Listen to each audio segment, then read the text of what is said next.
Vamos ahora a introducir el concepto de independencia de dos eventos por lo pronto, que va a tener un impacto importante en el resto de nuestros desarrollos. Y por paradójico que parezca, la independencia es lo que nos va a permitir ciertamente más adelante explorar modelos de dependencia entre varios fenómenos, al punto que en algún lugar por ahí recuerdo haber leído que decía algo así como que la forma más fundamental de dependencia que existía era la independencia, pero esto se los comparto solo como una cita, quizás interesante, pero hay que tomarlo con cautela. Lo que sí habíamos explorado ya con anterioridad era el vínculo que guardaba la probabilidad de un evento, digamos A sin condicionar, y la probabilidad condicional de ese evento respecto a otro evento.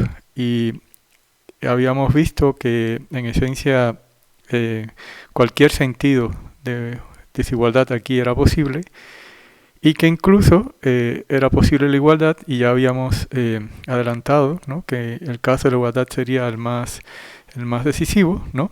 Si alguien no recuerda esa discusión, eso está aquí en la presentación 4.1.5 y arriba en el video va a aparecer una de estas llamadas tarjetas donde puede, digamos, retomar aquella discusión y regresarse aquí si usted lo desea así. Bueno, y ya desde entonces habíamos considerado que esto de la igualdad, ¿no?, de la probabilidad de A y la probabilidad de A condicionado bajo conocimiento de B, ¿no?, iba a ser importante. Y eso radica en que podríamos darle ahora a esta igualdad, le podríamos dar la siguiente lectura, ¿no? O sea, el adicionar, veámoslo así, el adicionar información o considerar el hecho de que el evento B haya ocurrido, ¿no? No altera el cálculo de la probabilidad de A, o no tiene ningún impacto cuando yo calcule la probabilidad de A.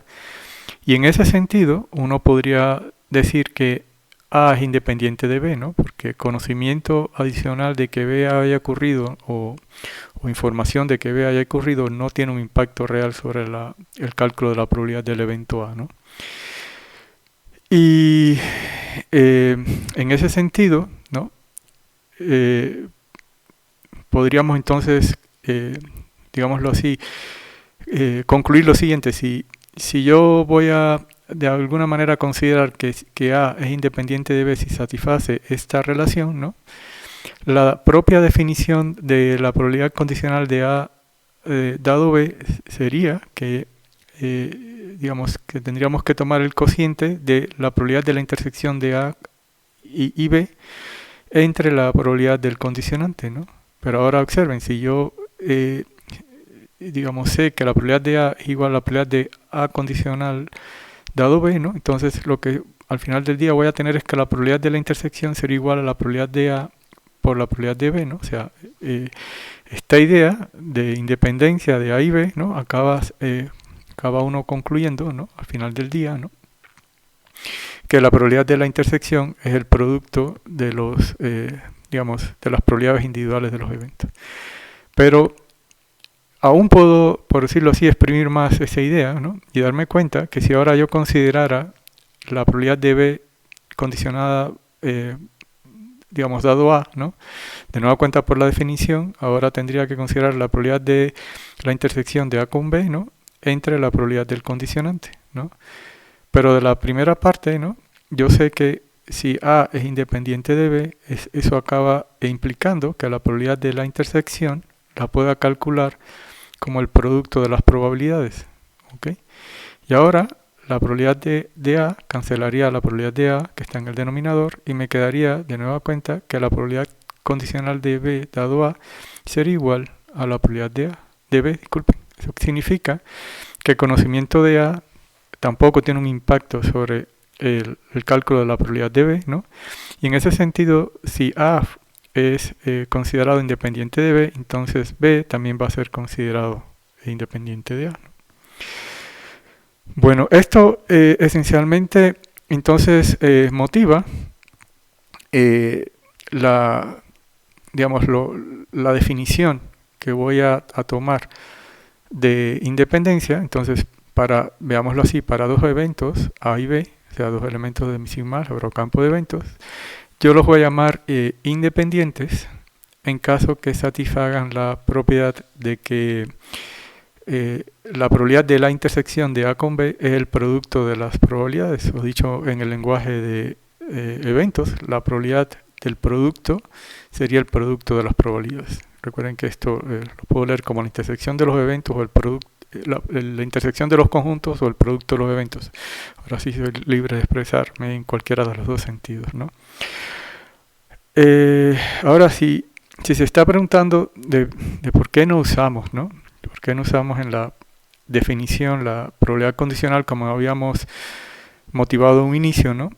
Quizás empecemos observando, ¿no? Que en caso que aquí, por ejemplo, a la hora de argumentar todo lo que hicimos hasta aquí, como eran cantidades que dependían de probabilidades condicionales, ¿no? En el fondo, tuve que asumir que la probabilidad de cada uno de los eventos, tanto de A como de B, ¿no? Porque están aquí como condicionantes, tienen que ser literalmente cantidades positivas, porque si no, la expresión para el cálculo de la probabilidad condicional se me indefine, ¿no? Ahora, a lo que quiero llamar su atención es que si yo parto de esta propiedad, veanlo así, que la probabilidad de la intersección de A con B igual a la probabilidad de A por la probabilidad de B, ¿no?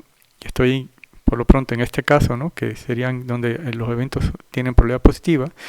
Esto en realidad es un sí solo sí, ¿no? Porque si yo sé que la probabilidad de la intersección de A con B es el producto, esto que está aquí acaba siendo el producto de la probabilidad de A con la probabilidad de B, ¿no?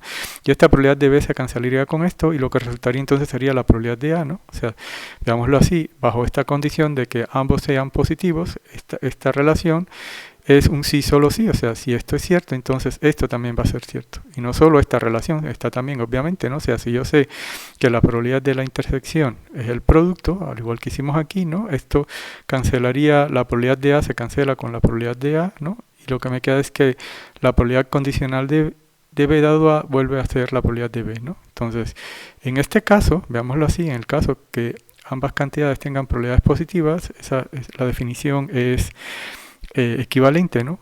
Lo que hacemos a la hora de considerar la definición tal cual es precisamente liberarnos de esta condición, porque observemos lo que pasa, ¿no? O sea, si por cualquier razón, ya sea A o B, tienen probabilidad 0, ¿no? Lo que va a pasar es que finalmente la intersección de A con B, al igual que sucede con toda intersección de dos conjuntos, ¿no? Va a ser un subconjunto de ambos conjuntos, ¿no? O sea, la intersección de A con B es un subconjunto de A y al mismo tiempo la intersección de A con B es un subconjunto de B, ¿no? Y sabemos de nuestros desarrollos digamos, del sistema axiomático es que si un conjunto está contenido en otro, un evento implica otro, la probabilidad de que está más adentro es más pequeña que la probabilidad del que está más afuera. Si no, aquí arriba en el video va a aparecer también una tarjeta para llevarlos a esa discusión, ¿no? ¿Y qué tendríamos? Entonces que la probabilidad de la intersección, ¿no? Sería, por un lado, más pequeña que la probabilidad de A, y por otro lado la probabilidad de la intersección sería más pequeña que la probabilidad de B, ¿no? Y si uno de estos dos, ya sea la probabilidad de A o la probabilidad de B fuera 0, eso entonces traería como consecuencia, ¿no? Que la probabilidad de la intersección, en cualquiera de los dos casos, tendría que ser a fuerza 0, veámoslo así, ¿no?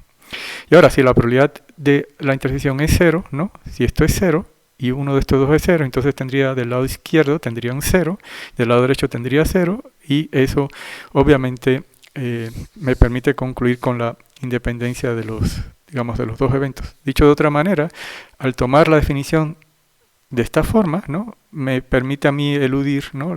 la restricción que yo tenía bajo la idea de la definición vía la probabilidad condicional de que solo podía considerar eventos de probabilidad positiva, y le doy la vuelta de esta manera, porque en ese caso entonces la independencia, digámoslo así, estaría garantizada. Bueno, ahora sí, si la intuición que está detrás del concepto de independencia es que no va a tener un impacto, ¿no? En el cálculo de la probabilidad sin condicionar, ¿no? Nos podríamos preguntar entonces, ¿qué tal si un evento aleatorio es independiente del mismo, ¿no? O sea, ¿tendría sentido eso? Y bueno, pues veamos. Para que eso pudiese ser cierto, tendría que cumplirse esta relación, ¿no? La relación que tengo aquí en la definición, ¿no? O sea, que la probabilidad de la intersección de un conjunto con el mismo tendría que ser igual al producto de las probabilidades, ¿no? Pero digamos, un conjunto de intersección con el mismo sería el propio conjunto, ¿no? Entonces de este lado, del lado izquierdo, yo tendría que la probabilidad de A, de este lado tengo simplemente el producto, ¿no? De la probabilidad de A por la probabilidad de A sería el cuadrado de la probabilidad de A, ¿no? Entonces, ¿qué significaría eso? Significaría que yo tuviera que considerar eventos cuya probabilidad, ¿no?, coincide con el cuadrado de ese número, ¿no? Y sabemos que para eso solo tengo dos casos posibles, veámoslo así, o sea, o se trata de un evento de probabilidad 0 o se trata de un evento de probabilidad 1. Y ciertamente a esos eventos los habíamos llamado, estos son los eventos casi imposibles, estos serían los eventos casi seguros, ¿no? Y se tendría entonces que, digámoslo así, los eventos que son de tipo casi imposible o casi seguro, ¿no?, son independientes de ellos mismos, ¿no? O sea, al principio esto pareciera un poco como paradójico, pero si uno lo piensa 2 veces, inmediatamente se dan cuenta que tiene todo el sentido del mundo, ¿no? De hecho, pruébenlo ustedes, pero es muy simple por darse cuenta que los eventos que son de probabilidad 0 o de probabilidad 1 son ciertamente independientes de cualquier otro evento que usted considere, ¿no? Y eso es simple de observar, ¿no? Bueno, entonces probemos la primera propiedad de independencia de dos eventos y observemos que si se tienen dos eventos, digamos un evento A y un evento B, que son ciertamente independientes, que entonces sucede lo siguiente, veámoslo así, que A complemento va a ser independiente de B, que A va a ser independiente de B complemento y que el complemento de cada uno de ellos es independiente, digamos, los complementos de cada uno de ellos son independientes, o sea, A complemento es independiente de B complemento. Dicho de una manera sintética, si uno tiene dos eventos que son independientes, ¿no?, cualquier combinación de sus complementos vuelve a ser independientes.